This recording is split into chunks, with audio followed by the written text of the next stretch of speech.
ಹರಿ ಓಂ, ಎಲ್ಲರಿಗೂ ನಮಸ್ತೆ. ವಿನ್ಯಾಸ ಫ್ಯಾಷನ್ ಯೂಟ್ಯೂಬ್ ಚಾನಲ್ಗೆ ನಿಮಗೆಲ್ಲರಿಗೂ ಸ್ವಾಗತ. ಈ ಚಾನಲ್ನ ಫಸ್ಟ್ ಟೈಮ್ ನೋಡ್ತಾ ಇದ್ದರೆ ಪ್ಲೀಸ್ ಸಬ್ಸ್ಕ್ರೈಬ್ ಆಗಿ. ನೋಡಿ, ನಾವಿವತ್ತು ಸ್ಪೆಷಲ್ ಮಾಡ್ತಾ ಇದ್ದೇವೆ. ಎಂತ ಅಂತ ಬನ್ನಿ ನೋಡೋಣ.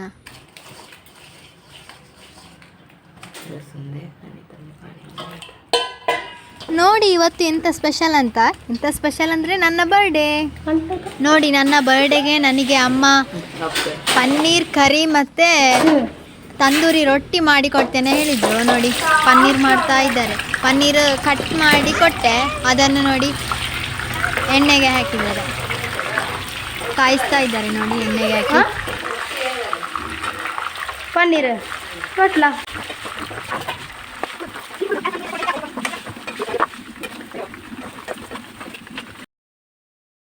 ನೋಡಿ, ಈಗ ಪನ್ನೀರ್ ಕಾಯಿಸ್ಲಿಕ್ಕೆ ಇಟ್ಟದು ಕಾಯಿಸಿ ಆಗ್ತಾ ಬಂತು. ನೋಡಿ ನೋಡಿ ಪನ್ನೀರ್ ಆಯಿತು. ಈಗ ಇನ್ನು ಪನ್ನೀರ್ ತೆಗೆದುಕೊಳ್ತೇವೆ. ನೋಡಿ, ಹಿಟ್ಟು ಕಲಸಿ ಇಟ್ಟಿದ್ರು.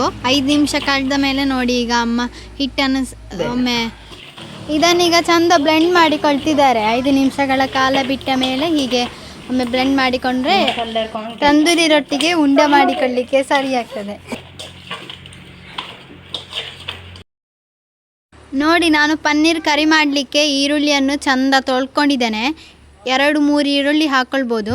ನಾವಿಲ್ಲಿ 2 ಈರುಳ್ಳಿ ಹಾಕ್ಕೊಳ್ತೇವೆ. ನೋಡಿ, ಚಂದ ತೊಳ್ಕೊಂಡು ಕೊಯ್ತಾ ಇದ್ದೇನೆ. ಈಗ ಈರುಳ್ಳಿ ಸಣ್ಣದಾಗಿ ಕೊಯ್ದರೆ ಆಯಿತು.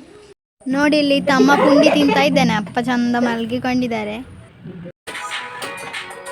ನೋಡಿ, ಈಗ ನಾನು ಈರುಳ್ಳಿ ಎಲ್ಲ ಕಟ್ ಮಾಡಿಕೊಂಡೆ.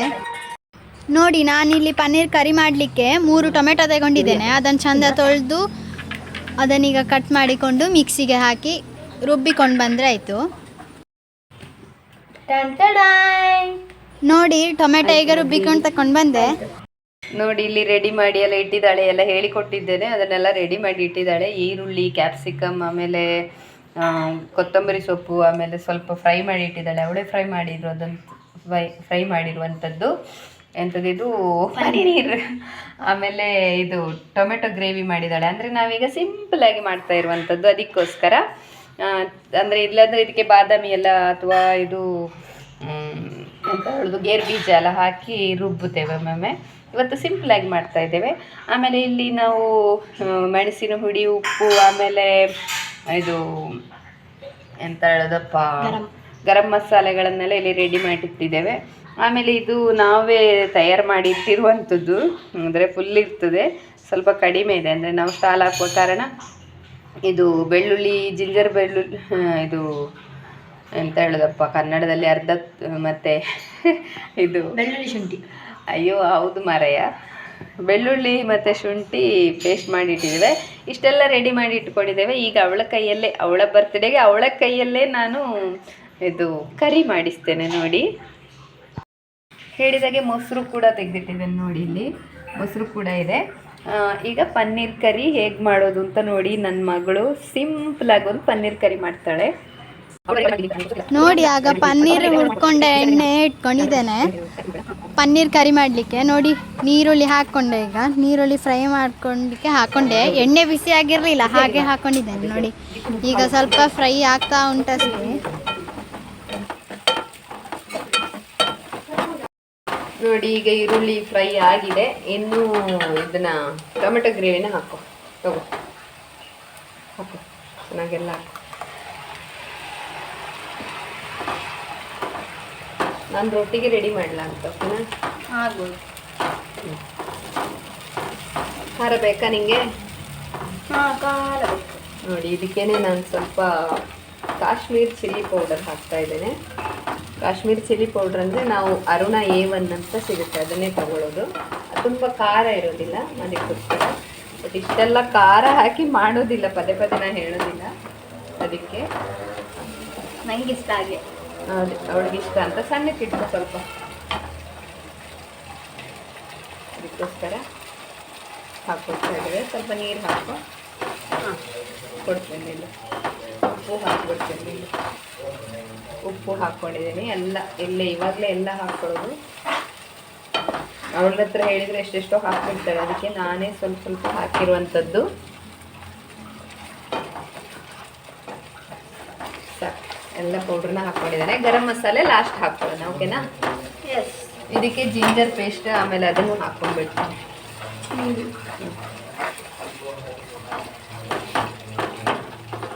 ಒಂದು ಸ್ಪೂನ್ ಆಗುವಷ್ಟು ಬೆಳ್ಳುಳ್ಳಿ ಶುಂಠಿ ಪೇಸ್ಟನ್ನು ಕೂಡ ಹಾಕ್ಕೊಂಡಿದ್ದೇನೆ.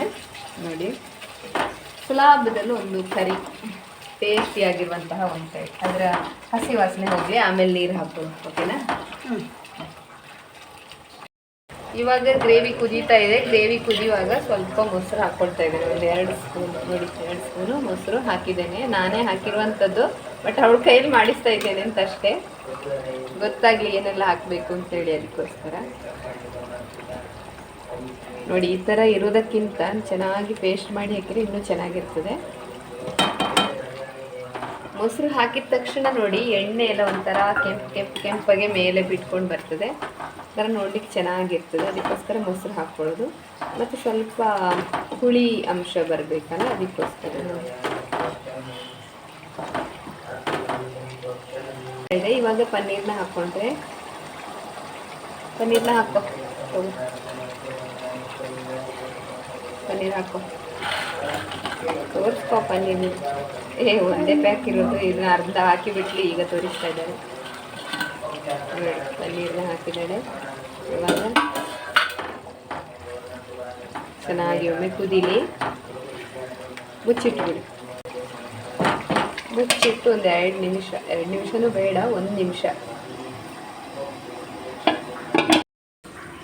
ನೋಡಿ, ಇವಾಗ ಒಂದು 1 ನಿಮಿಷ ಎಲ್ಲ ಕುದೀಲಿಲ್ಲ, ಬರೀ ಒಂದು 30 ಸೆಕೆಂಡ್ ಎಲ್ಲ ಕುದಿ ಬಂದಿದೆ.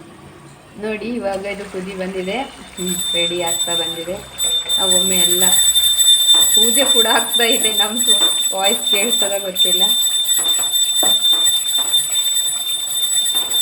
ನೋಡಿ, ಇವಾಗ ಪನ್ನೀರ್ ಕರಿ ರೆಡಿಯಾಗಿದೆ. ಇದಕ್ಕಿನ್ನೂ ಸ್ವಲ್ಪ ಕೊತ್ತಂಬರಿ ಸೊಪ್ಪು, ಸ್ವಲ್ಪ ಗರಂ ಮಸಾಲೆ, ಸ್ವಲ್ಪ ಕಸ್ತೂರಿ ಮೇಥಿ ಹಾಕಿದರೆ ಸಾಕು. ನೋಡಿ ಎಷ್ಟು ಸುಲಭವಾಗಿ ಮಾಡ್ಬೋದು ಅಂತೇಳಿ.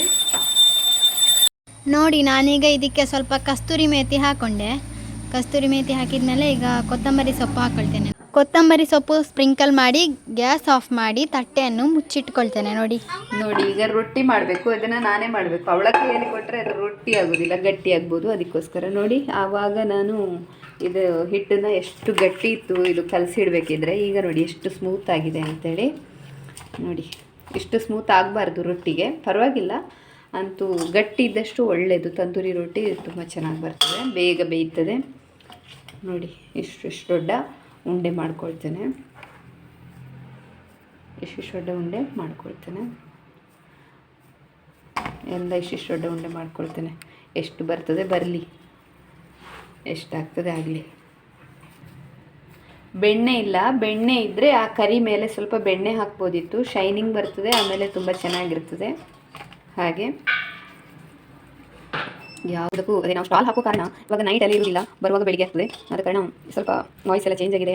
ಆಮೇಲೆ ಈ ಕೇಕ್ ಎಲ್ಲ ಮಾಡಬೇಕು ಅಂತೇಳಿ ಕೇಕ್ ಎಲ್ಲ ಮಾಡಲಿಕ್ಕೆ ಆಗಿಲ್ಲ. 9 ಉಂಡೆನ ಮಾಡಿಟ್ಕೊಂಡಿದ್ದೇನೆ. ಇದನ್ನು ಲಟ್ಟಿಸ್ಕೊಳ್ಬೇಕು. ಅದಕ್ಕೆ ನಾನು ಇಲ್ಲಿ ನೋಡಿ ಸೈಡಲ್ಲಿ ಒಂದು ತಟ್ಟೆ ಮೇಲೆ ಎಣ್ಣೆ ಹಾಕಿಟ್ಕೊಂಡಿದ್ದೇನೆ. ಹಾಗೆ ಈ ಲಟ್ಟಣಿಗೆ ಕೂಡ ಎಣ್ಣೆ ಹಾಕ್ಕೊಳ್ತೇನೆ. ಇಲ್ಲಾಂದರೆ ಪ್ಲಾಸ್ಟಿಕ್ ಕವರೆಲ್ಲ ಇದ್ದರೆ ಆಗುತ್ತೆ. ನಾನು ಈ ಥರ ಮಾಡ್ಕೊಳ್ತೇನೆ, ಬೇಗ ಆಗಬೇಕು. ಅದಕ್ಕೋಸ್ಕರ ನೋಡಿ, ಇದನ್ನು ಬೇಯಿಸ್ಲಿಕ್ಕೆ ಒಂದೇನಾರು ಮಾಡಬೇಕಲ್ಲ. ನನ್ನ ಕೈಯಲ್ಲೆಲ್ಲ ಕಪ್ ಇದೆ ಅಂದ್ಕೊಳ್ಬೇಡಿ. ಕನ್ನಡದಲ್ಲಿ ದಾಳಿಂಬೆ, ಅದನ್ನು ಸುಳಿದು ಈ ಥರ ಆಗಿದೆ. ಆಮೇಲೆ ತುಳಸಿ ಎಲ್ಲ ತೆಗೆಯೋ ಕಾರಣ ಈ ಥರ ಆಗಿದೆ. ಕಪ್ ಇದೆ ಇವ್ರ ಕೈಯಲ್ಲಿ, ಎಂತಪ್ಪ ಅಂತ ಅಂದ್ಕೋಬೇಡಿ. ಕೆಲಸ ಮಾಡೋರ ಕೈ ಆ ಥರನೇ ಇರ್ತದೆ. ಸುಮ್ಮನೆ ನಾನು ಅಂಗಡೀಲಿ ಇರಬೇಕಿದ್ರೆ ಕೈಯೆಲ್ಲ ಚೆನ್ನಾಗಿತ್ತು, ಇವಾಗ ಕೆಲಸ ಮಾಡಬೇಕಲ್ವ, ಅದಕ್ಕೆ ಆ ಥರ ಇರ್ತದೆ. ನೋಡಿ, ಇದನ್ನು ಸ್ವಲ್ಪ ಇದನ್ನೆಲ್ಲ ಒತ್ತಿ ಬಿಟ್ಟರೆ, ಅಂದರೆ ಇದು ಗಟ್ಟಿಯಾಗಿಲ್ಲ, ಅದಕ್ಕೋಸ್ಕರ ಒತ್ತಿದರೆ ಚೆನ್ನಾಗಿರ್ತದೆ. ಇದನ್ನು ಬೇಯಲಿಕ್ಕೋಸ್ಕರ ನಾನು ಬಾಣಲಿನ ಇಟ್ಕೊಳ್ತೇನೆ. ಬಾಣಲಿನ ಮಗಚಿ ಹಾಕ್ಕೊಳ್ತೇನೆ. ಅದು KG ಬಾಣಲಿ ಇತ್ತು, ಅದು ಚೆನ್ನಾಗಿರ್ತಿತ್ತು. ಇದೀಗ KG ಬಾಣಲಿ ಇಲ್ಲ ನಮ್ಮಲ್ಲಿ. ಆದರೆ ನಾನು ಮೈದಾ ಅಲ್ಲಿ ಕೂಡ ಹೆಚ್ಚು ಉಪಯೋಗಿಸೋದಿಲ್ಲ, ಅಲ್ಲಿ ಕೂಡ ನಾನು ಕಾರ್ನ್ಫ್ಲವರೇ ಉಪಯೋಗಿಸಿರೋದು. ಬೇಕಾದ್ರೆ ನಾವು ಸ್ಟಾಲಿಗೆ ಯಾವ ರೀತಿ ಇದು ಗೋಬಿ ಮಂಚೂರಿ ಮಾಡ್ತೇವೆ, ಮಸಾಲೆ ಮಾಡ್ತೇವೆ ಅಂತೇಳಿ ಏನಾದರೂ ಇದಿದ್ದರೆ, ಅಂದರೆ ನಿಮಗೇನಾದ್ರು ತಿಳ್ಕೊಳ್ಬೇಕು ಅಂತಿದ್ರೆ ಮೆಸೇಜ್ ಮೂಲಕ ಹಾಕಿ. ಬಣ್ಲಿ ಇಟ್ಕೊಳ್ತೇನೆ.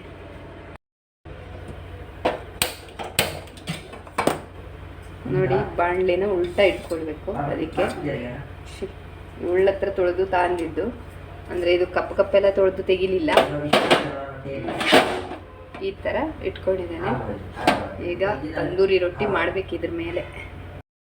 ಬಾಣಲಿ ಬಿಸಿಯಾಗಿದೆ ನೋಡ್ಕೊಳ್ವಾ? ಹಾಂ, ಬಿಸಿಯಾಗಿದೆ.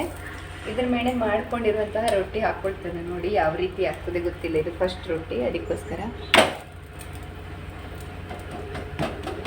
ನೋಡಿ ಈ ಥರ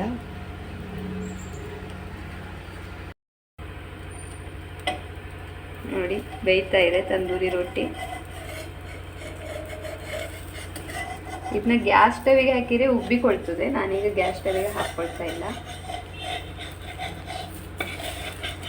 ಅಂದರೆ ಸೀದಾ ಒಲೆಗೆ ಹಾಕ್ಕೊಂಡ್ರೆ, ಸೀದಾ ಉರಿಗೆ ಹಾಕ್ಕೊಂಡ್ರೆ ಚೆನ್ನಾಗಿ ಉಬ್ಬಿಕೊಳ್ತದೆ. ಇದನ್ನ ಬಟ್ಟೆಯಲ್ಲಿ, ಚಂಡಿ ಬಟ್ಟೆಯಲ್ಲಿ ಈ ಥರ ಒತ್ಕೊಳ್ಬೇಕು, ಚೆನ್ನಾಗಿರ್ತದೆ. ಇದನ್ನೇ ಸ್ಟವ್ ಮೇಲೆ ಹಾಕೊಳ್ಬೋದು, ಅಂದರೆ ಇದು ಎಂತ ಹೇಳೋದು, ಕಾವಲಿ ಮೇಲೆ ಹಾಕೊಂಡು ಬೇಯಿಸ್ಕೊಳ್ಬೋದು, ಚೆನ್ನಾಗಿರ್ತದೆ. ಆದರೂ ಒಂದು ಎಂತಪ್ಪ, ಈ ಥರ ಮಾಡಿದರೆ ರೊಟ್ಟಿ ಇಂತಲೇ ಎಂತ ಹೇಳೋದು, ತಂದೂರಿ ರೊಟ್ಟಿ ಇಂತಲೇ ಸ್ವಲ್ಪ ವಿಶೇಷವಾಗಿರ್ತದೆ. ಅದಕ್ಕೋಸ್ಕರ ಈ ಥರನೇ ಮಾಡ್ಕೊಳ್ಳೋದು.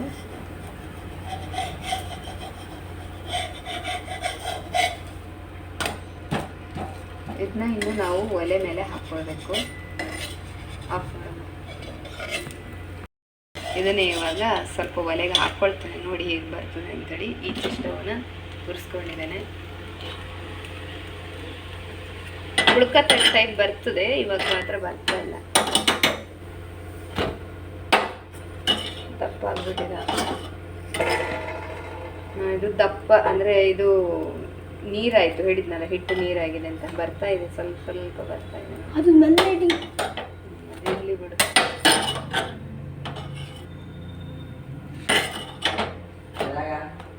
ಹಾಂ, ನಿಮಗೊಂದಾಯ್ತು.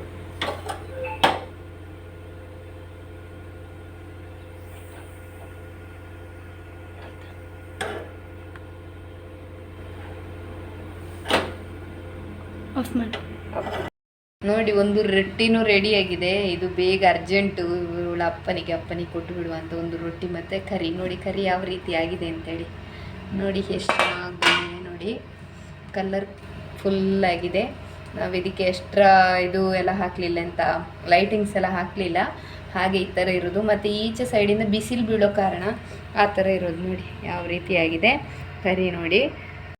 ನೋಡಿ ಪನ್ನೀರ್ ಕರಿ ರೆಡಿಯಾಗಿದೆ. ಅವಳ ಅಪ್ಪನಿಗೊಂದು ಪನ್ನೀರ್ ಕರಿ ಹಾಕಿ ಒಂದು ರೊಟ್ಟಿ ಕೊಟ್ಟುಬಿಟ್ಟ ನಂತರ ಉಳಿದಂಥ ರೊಟ್ಟಿನೆಲ್ಲ ಮಾಡಿಕೊಡುವ ಅಂಥೇಳಿ. ಸಾಕು, ಅಪ್ಪನಿಗೆ ಜಾಸ್ತಿ ಸಾಂಬಾರು ಬೇಡ. ನೋಡಿ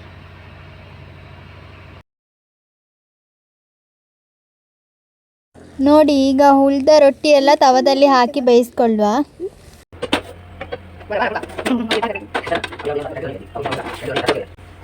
ರೊಟ್ಟಿ ರೆಡಿ ಆಗ್ತಾ ಇದೆ.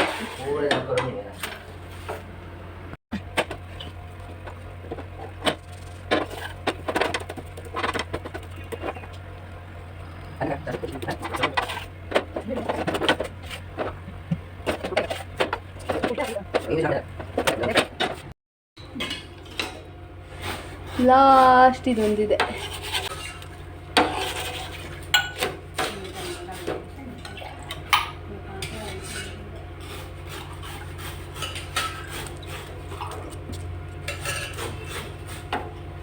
ಚೆನ್ನಾಗಿ ಉಬ್ಬಿ ಬಂದಿದೆ.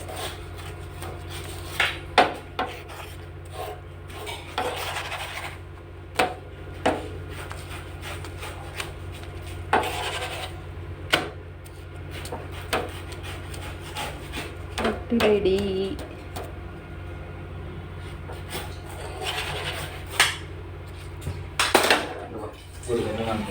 ತೊಳಿತೇವ ಕಾಡು ತೆಗಿತೇವ ನಕ್ಕ ತೆಚ್ಚತೇವ. Happy birthday ವಿಹಾರಿಕಾ. ನೋಡಿ ವಿಹಾರಿಕನಿಗೋಸ್ಕರ ಹಸಿ ಬಿಸಿ ರೊಟ್ಟಿ ಹಾಗೆ ಪನ್ನೀರ್ ಕರಿ. ಆಮೇಲೆ ಒಂದು ಇದೆಂತ ವಿಹಾರಿಕಾ, ಸ್ಟ್ರಾಬೆರಿ ಪಲ್ಪಿನ ಜ್ಯೂಸು. ಇದು ಅವಳೇ ಮಾಡಿಕೊಂಡದ್ದು. ನನ್ನ ಇವತ್ತಿನ ಗಿಫ್ಟ್ ಅವಳಿಗೆ ಇಷ್ಟ ಆಯ್ತಾ? Thank you. ಚೆನ್ನಾಗಿದೆಯಾ ನೋಡು.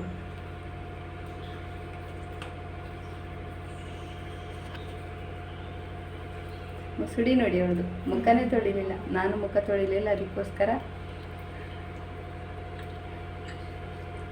ಚೆನ್ನಾಗಿದೆಯಾ? ಹಾಂ, ಸೂಪರ್ ಅಲ್ಲ? ನಿಮಗೆ ಪನ್ನೀರ್ ಕರಿ ತಿನ್ಬೇಕು ಅಂತ ಆಸೆ ಇತ್ತಲ್ಲ, ಇವತ್ತು ಬರ್ತ್ಡೇಗೆ ಇದೆ ಆಯ್ತಾ ನನ್ನ ಗಿಫ್ಟ್. ಆಯಿತು ನೋಡಿ, ನಾವು ಈ ಥರನೇ ಇದು ಬರ್ತ್ಡೇ ಆಚರಿಸಿಕೊಂಡಿದ್ದೇವೆ ನೋಡಿ. ಮುಖದಲ್ಲೆಲ್ಲ ಹಿಟ್ಟೆಲ್ಲ ಇದೆ.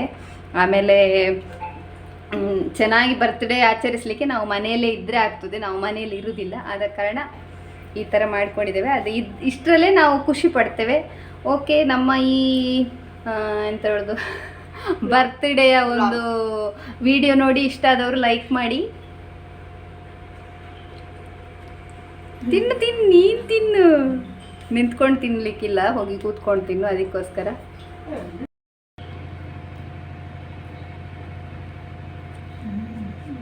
ಮನೆಯೆಲ್ಲ ಕ್ಲೀನ್ ಆಗಬೇಕಷ್ಟೇ ನೋಡಿ. ಇದೆಲ್ಲ ತೊಳೆದು ಪಾತ್ರೆ ಇಟ್ಟಿರುವಂಥದ್ದು, ಇದು ತೊಳಿಲಿಕ್ಕೆ ಬಟ್ಟೆ ಹಾಕಿದ್ದಂಥದ್ದು, ಅದೆಲ್ಲ ಮನೆಯಲ್ಲಿರುವಂಥದ್ದು ಸಹಜ ನೋಡಿ. ಇವಳು ತಿಂತಾ ಇದ್ದಾಳೆ, ಅದನ್ನು ನಾನು ವಿಡಿಯೋ ಮಾಡ್ತಾ ಇರುವಂಥದ್ದು ನೋಡಿ. 4 ದಿನ ಊಟ ಮಾಡದವರಾಗೆ ತಿಂತಾ ಇದ್ದಾಳೆ.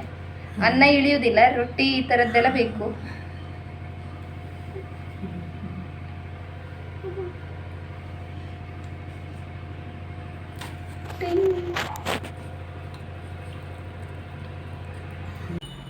ಹರಿ ಓಂ, ಎಲ್ರಿಗೂ ನಮಸ್ತೆ. ನೋಡಿ, ನನ್ನ ಮಗಳ ಇವತ್ತು ಬರ್ತ್ಡೇ. ನನ್ನ ಮಗಳ ಬರ್ತ್ಡೇಗೆ ನನಗೆ ಯಾವುದೇ ಒಂದು ರೆಸಿಪಿ ಮಾಡಲಿಕ್ಕಾಗಲಿಲ್ಲ. ಯಾಕೆಂತ ಹೇಳಿದರೆ ನಾವೆಲ್ಲ ಸ್ಟಾಲ್ ಹಾಕ್ಲಿಕ್ಕೆ ಹೋಗ್ತಾ ಇರ್ತೇವಲ್ಲ, ಸ್ಟಾಲ್ ಹಾಕಿ ಬರುವಾಗ ಬೆಳಿಗ್ಗೆ 4 ಗಂಟೆ, ನಿನ್ನೆ ನೈಟ್ ಬರುವಾಗ, ನಿನ್ನೆ ನೈಟ್ ಹೇಳಲಿಕ್ಕೆ ಆಗೋಲ್ಲ, ಇವತ್ತು ಬೆಳಿಗ್ಗೆ ಬರುವಾಗ 4 ಗಂಟೆ ಆಯಿತು. ಆ ನಂತರ ತಂದೂರಿ ರೊಟ್ಟಿ, ಆಮೇಲೆ ಇವಳ ಜೊತೆನೆ ಇದು ಪನ್ನೀರ್ ಕರಿನ ಮಾಡಿಸಿದೆ. ಅದುವೇ ಇವತ್ತು ಮಾಡಿದಂತಹ ಗಮ್ಮತ್ತು, ಬೇರೆ ಏನು ಮಾಡ್ಲಿಕ್ಕಾಗಲಿಲ್ಲ. ಇವತ್ತು ಪುನಃ ನಾವು ಹೊರಡ್ತಾ ಇದ್ದೇವೆ ಇಲ್ಲಿಗೆ, ಎಲ್ಲಿ ಕಂದ್ರಪಾಡಿ ಅಲ್ಲ, ಕಂದ್ರಪಾಡಿ ಜಾತ್ರೆ ನಾಳೆ ನಾಡಿದ್ದು. ಅದಕ್ಕೋಸ್ಕರ ಅಲ್ಲಿ ನಮಗೆ ಎಂತ ಹಾಕ್ಲಿಕ್ಕೆ ಶೀಟ್ ಎಲ್ಲ ಹಾಕ್ಲಿಕ್ಕೆ ಉಂಟು. ನಿನ್ನೆ ಮಳೆ ಬಂದು ರಚ್ಚ ಪಚ್ಚಾಗಿದೆ. ನಿನ್ನೆ ಮಳೆ ಬಂದು ನಾವೆಲ್ಲ ನೆಂದು ಚಳಿಯಲ್ಲೇ ಬೆಳಿಗ್ಗೆ 4 ಗಂಟೆ ಹೊತ್ತಿನವರೆಗೆ ಎಲ್ಲ ಮಸಾಲೆ ಪುರಿ, ಪಾನಿಪುರಿ ಎಲ್ಲ ಮಾಡ್ಕೊಂಡಿದ್ದೆವು. ನೋಡ್ತಾ ನನ್ನ ಮಗಳು ನನ್ನಷ್ಟು ಎತ್ತರಕ್ಕೆ ಬೆಳೆದು ಬಿಟ್ಟು ಬರ್ತ್ಡೇ ಅಂತ ಏನು ಮಾಡ್ಲಿಕ್ಕೆ ಆಗಲಿಲ್ಲ. ಬರ್ತ್ಡೇ ಮಾಡಬೇಕು ಅಂತ ಅಂದ್ಕೊಳ್ಳೋದು, ಬರ್ತ್ಡೇ ಮಾಡ್ಲಿಕ್ಕೆ ಆಗಲಿಲ್ಲ. ಸಣ್ಣ ಇರುವಾಗ ಅವಳ ಬರ್ತ್ಡೇ ಮಾಡಿದ್ದೇವೆ. ಮತ್ತು ನಾವೆಲ್ಲ ಈಗ ಆಗಾಗ ಒಳ್ಳೊಳ್ಳೆ ಒಂದೊಂದು ರೆಸಿಪಿ ಎಲ್ಲ ಮಾಡ್ತಾ ಇರ್ತೇವೆ. ಹಾಗೆ ನನ್ನ ನಾದಿನಿಯವ್ರ ಜೊತೆ ಎಲ್ಲ ಬರ್ತ್ಡೇ ಪಾರ್ಟಿ ಎಲ್ಲ ಮಾಡ್ತಾ ಇರ್ತೇವೆ. ಬಟ್ ನಮಗೆ ಅದನ್ನೆಲ್ಲ ಎಡಿಟ್ ಮಾಡಿ ಹಾಕ್ಲಿಕ್ಕಾಗದೆ ಹಾಕ್ತಾನೇ ಇಲ್ಲ. ಈಗಲೂ ಅಷ್ಟೇ, ಸುಮ್ಮನೆ ಏನೇನೋ ಒಂದು ಸಣ್ಣ ವೀಡಿಯೋ ಮಾಡಿದ್ದೇವೆ. ವೀಡಿಯೋ ಮಾಡೋ ಎಡೆಯಲ್ಲಿ ಇಲ್ಲಿಗೆ ಒಬ್ಬೊಬ್ಬರೇ ಬರ್ತಾ ಇರುವ ಕಾರಣ ನಮಗೆ ಸರಿಯಾಗಿ ವೀಡಿಯೋ ಮಾಡಲಿಕ್ಕೆ ಆಗಲಿಲ್ಲ. ಆದರೂ ಒಂದು ಸಣ್ಣ ವೀಡಿಯೋ ಮಾಡಿದ್ದನ್ನು ಹಾಕಿದ್ದೇವೆ. ನನ್ನ ಮಗಳಿಗೆ ಹ್ಯಾಪಿ ಬರ್ಡೇ ಎಲ್ಲರೂ ವಿಶ್ ಮಾಡಿ. ಹಾಗೆ ನಾನು ವಿಶ್ ಮಾಡ್ತಾ ಇದ್ದೇನೆ. ಇವತ್ತು ಏನು ಮಾಡಲಿಕ್ಕಾಗಲಿಲ್ಲ. ಈಗ ಅವಳಿಗೆ ಇವತ್ತು ಎಕ್ಸಾಮ್ ಬರೀಲಿಕ್ಕೆ ಹೊರಟಿದ್ದಾಳೆ. ನನ್ನ ಜೊತೆ ಎಲ್ಲ ಸ್ವಲ್ಪ ಎಲ್ಲ ಕೆಲಸವನ್ನು ಮುಗಿಸಿ ಈಗ ಎಕ್ಸಾಮ್ ಬರೀಲಿಕ್ಕೆ ಹೊರಟಿದ್ದಾಳೆ. ಅವಳಿಗೆ ಎಕ್ಸಾಮಲ್ಲಿ ಸಹ ಒಳ್ಳೆ ಒಂದು ಮಾರ್ಕ್ ಸಿಗಲಿ ಅಂತ ಎಲ್ಲರೂ ಹಾರೈಸಿ. ಹಾಗೆ ಇನ್ನೊಂದು ದಿನ ಆದರೂ, ಇವತ್ತಲ್ಲ, ಇವತ್ತಿನ ಒಂದು ಬರ್ತ್ಡೇಯನ್ನು ಇನ್ನೊಂದು ದಿನ ಆದರೂ ನಾವು ತುಂಬ ಒಂದು ಸೆಲೆಬ್ರೇಷನ್ ಅಂದರೆ ಏನಿಲ್ಲ, ಒಂದು ದೇವರಿಗೆ ಚೆನ್ನಾಗಿ ಒಂದು ಪೂಜೆ ಮಾಡಿ, ಒಂದು ಭಜನೆ ಮಾಡಿ. ನನಗೆ ಅದಿಷ್ಟ, ಇವಳಿಗೆ ಅದಲ್ಲ, ಆದರೂ ನಾನು ಹೇಳೋದು ಪೂಜೆ ಮಾಡಿ, ಭಜನೆ ಮಾಡಿ, ಆಮೇಲೆ ಒಳ್ಳೆ ಒಂದು ದೇವರಿಗೆ ನೈವೇದ್ಯದ ಒಂದೊಂದು ಒಳ್ಳೆ ತಿನಿಸನ್ನು ನಾವು ತಿನ್ನುವ ಹಾಗೆ ಆಗಲಿ ಅಂತೇಳಿ ನಾವು ಮಾಡಬೇಕು ಅಂತ ಇದ್ದೇವೆ. ಅದನ್ನು ವೀಡಿಯೋ ಮಾಡಲಿಕ್ಕಾದರೆ ವೀಡಿಯೋ ಮಾಡಿ ಹಾಕ್ತೇನೆ, ಇಲ್ಲಾಂದರೆ ಇದೇ ನಮ್ಮ ಮಗಳ ಬರ್ತ್ಡೇಯ ವಿಡಿಯೋ. ಎಲ್ಲರೂ ವಿಶ್ ಮಾಡಿ, ಹಾಗೆ ನನ್ನ ಮಗಳನ್ನ ಹಾರೈಸಿ ಆಶೀರ್ವದಿಸಿ. Happy birthday. Thank you.